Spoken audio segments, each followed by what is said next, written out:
Perbankan itu bisa dikatakan melakukan banyak sekali policy design dan juga bisa dikatakan juga evaluasi terhadap existing rules and regulation dan policy kita itu. Policy design yang dimaksud itu yang paling penting itu adalah kita tuh sudah mengeluarkan beberapa roadmap.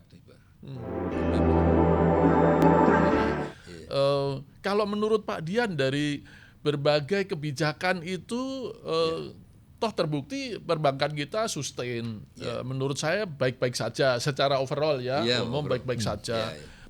Profitabilitas tinggi. Malah saya kalau melihat di pasar modal itu selesai rup-rup itu mereka membukukan keuntungan yang besar tahun-tahun ini. Kalau menurut Pak Dian apakah memang iya kebijakan yang diterbitkan oleh OJK itu memang sangat efektif atau ada beberapa hal yang masih belum waktunya diterapkan, perlu waktu? Kira-kira secara umum gimana Pak Dian dari berbagai kebijakan tadi itu? Overall efektif? Mungkin ada 1-2 yang masih perlu waktu, gimana Pak Dian? That's a very good question Pak Tirta ya, kalau saya lihat aja. Karena begini Pak Tirta ya, kalau kita melihat suatu regulasi dan dampaknya itu kan selalu akan ada time lag, ya kan? Berapa lama kira-kira. Tapi itulah sebabnya kenapa OJK selalu melakukan apa yang disebut dengan regulatory impact analysis. Jadi regulasi itu tidak hanya dikeluarkan begitu saja tanpa impactnya diukur nanti seperti apa. Apakah ini akan kondusif atau tidak kondusif gitu. Justru di sini sebetulnya letak kekuatan kita. Jadi pada saat kita misalnya melihat bagaimana sih sebetulnya apakah ini ketentuan mengenai governance itu efektif apa tidak? Betul. Kita jangan sampai bank merasa dibebani tadi, ini lagi. Ini ternyata efektif, baik untuk bank gitu kan. Kalau itu analisisnya itu gimana tuh ceritanya mereka tuh bahkan langsung menyampaikan kepada saya, wah ini benar gitu. Jadi kita betul-betul merasa secure, merasa aman gitu ketika saya harus memimpin bank gitu kan. Saya pada katakan artinya begini, intervensi dari pihak luar tuh bisa dikatakan limited jadinya. Karena toh ada aturan yang kita tetapkan itu yang terkait dengan masalah governance itu. Itu hanya satu contoh saja, tetapi banyak contoh lain yang kemudian seperti penggunaan ini nih ketentuan yang terkait dengan IT gitu. Kita kan sudah lama mengeluarkan ketentuan itu. Ya kan? Dan bank itu relatively aman gitu kan. Tentu ini mudah-mudahan tidak pernah terjadi lagi, tapi itulah sebabnya kenapa regulasi dan pengawasan kita terus harus ditingkatkan. Nah, jadi begitu. Nah, tapi kemudian ada apakah ada misalnya kebijakan tertentu yang masih belum dirasakan cukup misalnya kan? Oh ya ada, tentu saja ada, harus diakui. Contohnya beginilah Pak ya. UMKM itu bisa dikatakan kan kalau serapan tenaga kerjanya itu bisa di atas 96% bahkan. Serapan tenaga kerja UMKM itu satu. Yang kedua, kontribusinya kepada PDB itu sekitar 60%, Pak. Tetapi kenapa kredit itu masih berkisar antara 19%? Kan ada sedikit anomali gitu. Sehingga kita memang harus mencoba mendudukan persoalan masalah UMKM itu. Kalau saya sering mengatakannya harus mendudukan UMKM ini secara lebih profesional. Dalam pengertian bahwa apakah kebijakan kita yang terkait UMKM selama ini itu cukup efektif apa tidak sih sebetulnya. Termasuk pemberian kredit ya. Kredit adalah salah satu bagian dari upaya kita mengembangkan UMKM. Tetapi jelas bahwa kita ke depan itu akan kita perbaiki, misalnya sistem yang terkait dengan akses UMKM kepada perbankan itu kita akan perbaiki. Kebetulan karena ada contohnya bukan contohnya, ini memang Undang-Undang P2SK itu salah satunya itu memerintahkan kepada OJK untuk mengeluarkan POJK terkait dengan UMKM, ya kan? Nah ini harus dikonsultasikan dengan teman-teman Komisi 11 itu. Dan ini adalah poin yang ingin saya sampaikan dalam kesempatan ini, dan ini saya juga bicarakan dengan perbankan, sudah saya sampaikan. Please do more gitu mengenai masalah ini. Jadi upaya kita untuk meningkatkan kuantitas dan kualitas dari pemberian UMKM itu merupakan tugas kita bersama. Itu bukan loss sebetulnya. Ketika kita bisa menemukan suatu bisnis model yang tepat, suatu bisnis proses yang tepat, dealing dengan kredit UMKM, dengan pembiayaan UMKM, justru itu sebetulnya akan sangat menguntungkan. Saya ambil contoh begini, ya Pak Medinya. Bank-bank kita itu sempat saya kirim surat supaya mereka mulai men-touch juga kredit konsumsi, seperti buy now pay later itu kira-kira 2 tahun lalu lah, ketika satu setengah tahun lalu ya.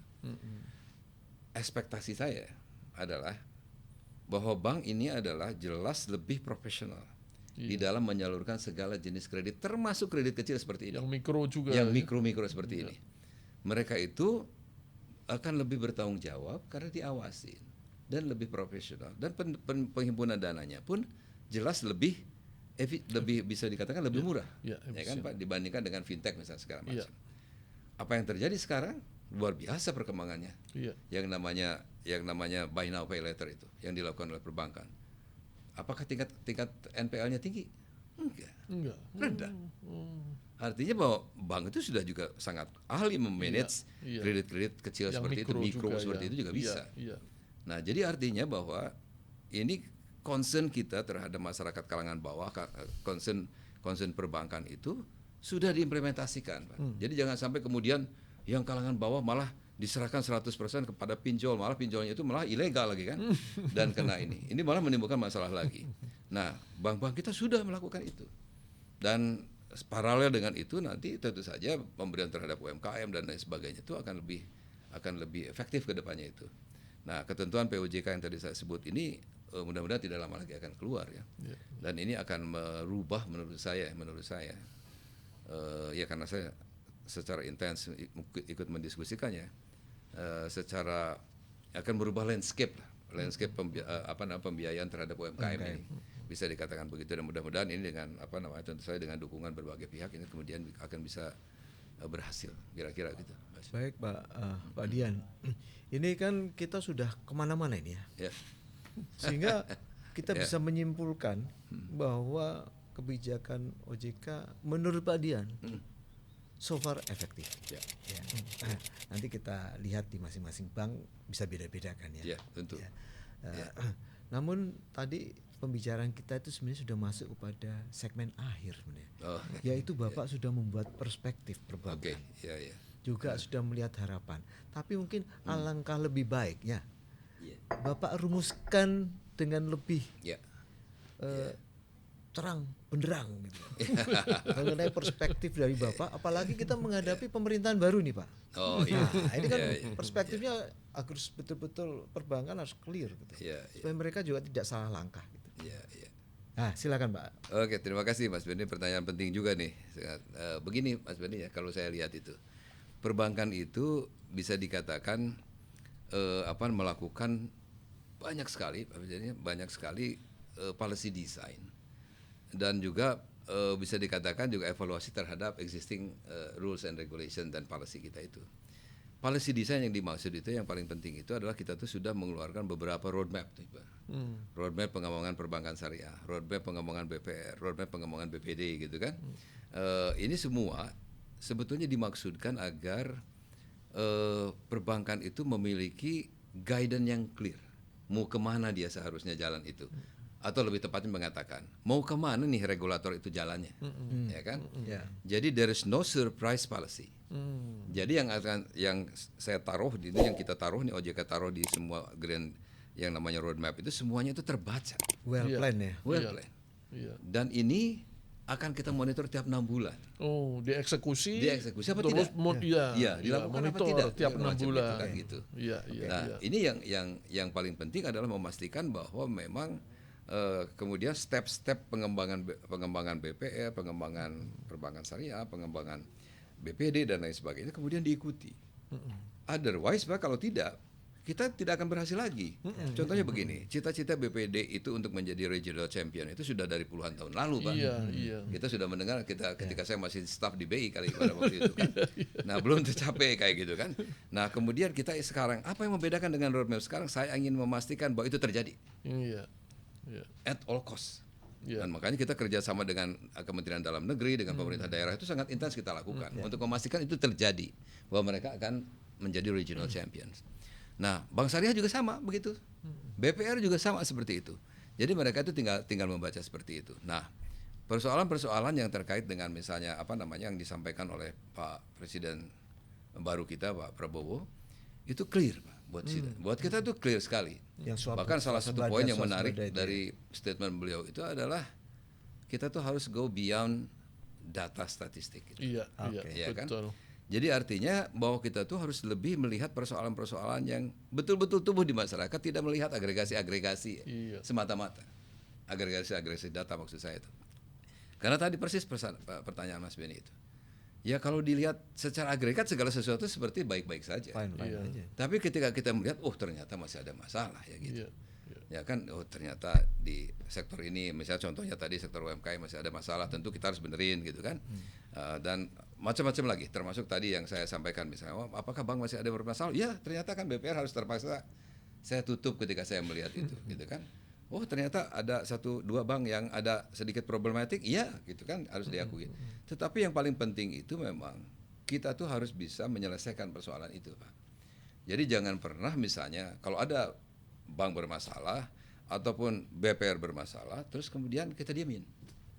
Ya kan, kemudian dibiarkan zombie gitu ya. Gitu misalnya jadi zombie. Enggak, Pak. Jadi prinsip saya sering dikatakan secara joke, tentu saya katakan bahwa saya tidak ingin melihat zombie-zombie di dalam sistem keuangan kita. Jadi lebih baik mengantarkan itu zombie itu ke kuburan yang sudah seharusnya tempatnya gitu untuk berjalan gitu kan, kira-kira begitu kan. Ya, jadi gitu Pak. Jadi memang ya tentu komunikasi saya dengan teman-teman perbankan saya kira sudah cukup clear ya, cukup jelas apa yang kita mau dan dan saya kira memang apa yang disampaikan oleh pemerintah baru, pemerintahan di Bapak Prabowo kemarin itu, dari pidatonya saya sudah bisa menangkap apa yang menjadi prioritas tentu saja kan dari pemerintah itu, dan masalah ketahanan pangan, masalah yang terkait dengan juga masalah kecukupan gizi dan lain sebagainya itu. Saya kira concern ini kan sebetulnya terkait dengan bagaimana sebetulnya semakin membuka lapangan kerja ya, tentu itu salah satu. Sekarang itu kita melihat lapangan kerja sektor mana? Nah, tentu Pak Prabowo perhatiannya terhadap sektor pertanian sangat besar. Tentu berarti pengembangan sektor pertanian kita untuk menuju swasembada pangan misalnya dalam 4 tahun ke depan itu ya bisa mengarah pada sana. Dan tentu yang penting itu kan di samping masalah policy design itu adalah yang paling penting itu adalah policy, ya bisa dikatakan policy monitoring, Pak. Jadi apakah sesuatu kebijakan yang sudah bagus itu kemudian bisa nggak diimplementasikan dengan baik? Otherwise ini bisa sama saja hasilnya tadi seperti yang saya sampaikan tadi. Kalau kita ngobrol soal roadmap gitu, kalau roadmapnya tidak dicek apakah diimplementasikan apa tidak, seperti peta jalan yang menuju kemanapun sama gitu jadinya kan. Jadi kita bisa tersesat, bisa eksekusi dan akan dicek secara konsisten dari waktu ke waktu. Dari waktu ke waktu akan sampai mana. Kira-kira begitu. Tapi pertanyaannya mengenai roadmap ini jadi menarik, Pak Mas Tirta. Roadmap ini mau direvisi atau enggak sih dalam menuju ke pemerintahan baru nih? Iya, kalau tentu kalau roadmap perbankan itu bisa dikatakan, kalau saya membacanya sejauh ini ya, sudah cukup akomodatif nih. Kalaupun sebetulnya karena sifatnya netral kan. Dalam pengertian begini, misalnya kalau kita melihat ketika kita ngomong soal pengembangan kredit ke sektor UMKM misalnya, saya kira itu concern pemerintah manapun ya. Artinya bahwa tinggal fokusnya ke arah mana itu tentu tergantung pemerintah masing-masing kemana. Tetapi intinya adalah bank itu akan merespon, Pak, pada hakikatnya akan merespon berbagai hal yang menjadi kepentingan atau menjadi prioritas pemerintah. Karena itu kan kita akan melihat juga bahwa di situ pemerintah kita kan juga bukan pemerintah pasif ya. Bahwa dengan kebijakan fiskal pun dia bisa melakukan ekspansi di berbagai sektor yang menjadi prioritas. Dan itu juga ada suatu peluang kerjasama tersendiri buat bank tentu saja. Nah ini yang kita lihat bahwa ke depan itu memang kita akan semakin tentu akan harapan kita tentu saja ada koordinasi kebijakan antara OJK, antara dengan Bank Indonesia, dengan LPS, juga dengan Kementerian Keuangan, dalam hal ini dengan pemerintah secara umum itu kemudian terus berjalan ya Pak. Jadi Komite Stabilitas Sistem Keuangan kita itu merupakan, menurut saya menilainya ya, komite ini adalah komite yang agak ya, walaupun orang lain mengkritik itu sebagai seolah-olah ada intervensi misalnya dari pihak pemerintah kepada sektor keuangan, tetapi pada hakikatnya saya tidak melihatnya seperti itu, karena melihatnya itu bahkan ini lembaga yang paling efektif untuk melakukan koordinasi. Betul. Ya, koordinasi. Jadi saya terus terang aja bisa mengatakannya, di setiap saya hadir misalnya ke pertemuan di KSSK itu, bagaimana perdebatan terbuka di antara kita mengenai satu kebijakan yang sebenarnya tabu untuk misalnya katakanlah maaf ya, kalau contoh bukan kenyataan. Kalau saya mau mengkritik pemerintah atau saya mengkritik kebijakan fiskal misalnya, atau saya mengkritik kebijakan moneter, itu tabu itu dilakukan secara terbuka di kita. Secara terbuka ya. Secara terbuka sudah terbuka. Tapi itu terjadi di dalam KSSK. Iya. Dan kalau keluar dari situ udah nggak ada masalah. Tidak ada, sudah selesai. Sudah soft. Begitu. Soft. Nah, jadi kalau IMF misalnya tidak suka isu seperti keterlibatan pemerintah seperti ini, kalau saya melihatnya that's not true gitu. Menurut saya dalam beberapa hal masyarakat kita masih memerlukan koordinasi yang efektif. Itu ketika kita mengatasi COVID, ketika mengatasi persoalan, dan termasuk juga mengatasi sekarang nih. Kalau ada persoalan apa yang jadi concern kita sekarang, pengurangan katakanlah jumlah middle class, apakah persoalan-persoalan yang terkait dengan isu-isu lain dengan masalah pendapatan masyarakat, tenaga kerja dan lain sebagainya. Ya itu kan kebijakan ini lintas sektor. Nggak mungkin juga salah satu pihak untuk memutuskan apa yang harus dilakukan. Nah, jadi koordinasi melalui KSSK ini saya melihatnya very positif. Kira-kira gitu Mas Uni. Pak Tirta ada pertanyaan sebelum kita minta closing remark dari beliau. Saya udah cukup tadi, sudah sangat banyak pertanyaan saya dan sudah dijelaskan dengan panjang lebar secara detail. Saya terima kasih sekali nih Pak Dian. Terima kasih. Pak Dian ini kalau kita tanya soal pingpong pun bisa menjelaskan karena beliau olahraganya pingpong. Kemudian kasih makan ikan itu sama dengan saya kalau kasih makan ikan. Apalagi diplomatiknya. Iya. Diplomatik. Mungkin Pak Dian untuk mengakhiri podcast kita ada closing remarks, mungkin bisa diringkas dari kita diskusi kita yang betul-betul akan menjadi pegangan kita bersama. Ya baik Mas Bedi. Jadi saya kira pertama saya mengucapkan terima kasih dulu nih diberikan kesempatan untuk bicara di dalam podcast hari ini, dan memang saya kira pemahaman terhadap bagaimana regulators atau otoritas itu bekerja itu di dalam konteks bagaimana menjaga stabilitas sistem keuangan itu memang memerlukan semacam proses sosialisasi. Ya, memang podcast seperti ini akan sangat membantu untuk bagaimana memahami OJK misalnya dalam konteks pengawasan perbankan dan lain sebagainya. Karena memang kalau on daily basis kan tentu saya sendiri banyak sekali hal-hal yang harus saya hadapi gitu ya, harus saya selesaikan gitu. Dengan melalui pembicaraan yang secara terbuka ini saya melihatnya ini sesuatu hal yang sangat bagus untuk langsung mengkomunikasikan, karena terus terang saya juga sering dikomplain oleh rekan-rekan wartawan bahwa saya itu menjawab kadang-kadang jawab, kadang-kadang tidak. Ya tergantung kan kesibukan kita sedang apa kan, kalau itu agak berat. Paham. Kalau itu saya paham Pak. Paham sekali. Ya, karena dulu pernah menangani itu ya. Nah, buat saya tuh ini semacam isu penjelasan kepada publik. Ini yang kita lakukan gitu kan. Ini adalah kebijakan kita.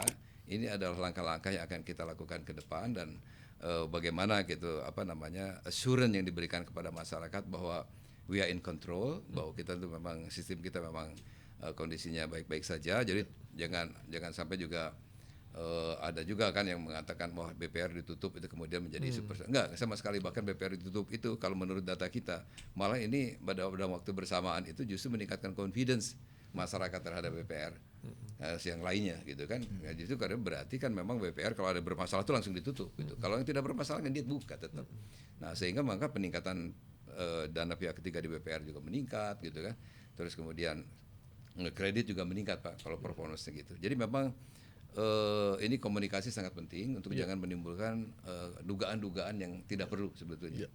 Dan tentu saja kita sangat berkepentingan tentu saya sekarang, apalagi sekarang baru pergantian pemerintahan baru, untuk kemudian memang kita melakukan banyak public communication dan termasuk juga koordinasi dengan rekan-rekan di pemerintahan untuk bagaimana memastikan bahwa kita membangun republik ini secara bersama-sama. Gitu aja mungkin sekarang kesimpulan. Terima kasih. Teman-teman sekalian yang ikuti podcast kita kali ini, kita sudah mendengarkan apa yang menjadi pemikiran Pak Dian sebagai Kepala Eksekutif Pengawas Perbankan, dan kita sudah melihat apa sih sebenarnya di balik kebijakan yang ditempuh oleh OJK. Kemudian juga tadi sudah jawab mengenai efektivitas. Ini begitu jelasnya disampaikan oleh Pak Dian, sehingga mudah-mudahan teman-teman bisa menjadikan pegangan, menjadi suatu catatan pada waktu melihat perkembangan perbankan ini dan ke depan. Kemudian juga Pak Dian tadi sudah mengulas mengenai bagaimana dengan tantangan di dalam baik global maupun domestik yang dihadapi oleh perbankan. Secara jelas sudah disampaikan, sehingga tinggal kita menarik benang merah terhadap persoalan-persoalan maupun peluang-peluang yang dihadapi oleh perbankan ke depan.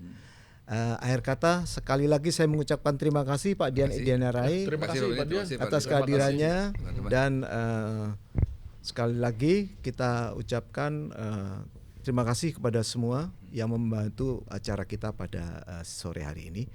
Wassalamualaikum warahmatullahi wabarakatuh. Waalaikumsalam warahmatullahi wabarakatuh.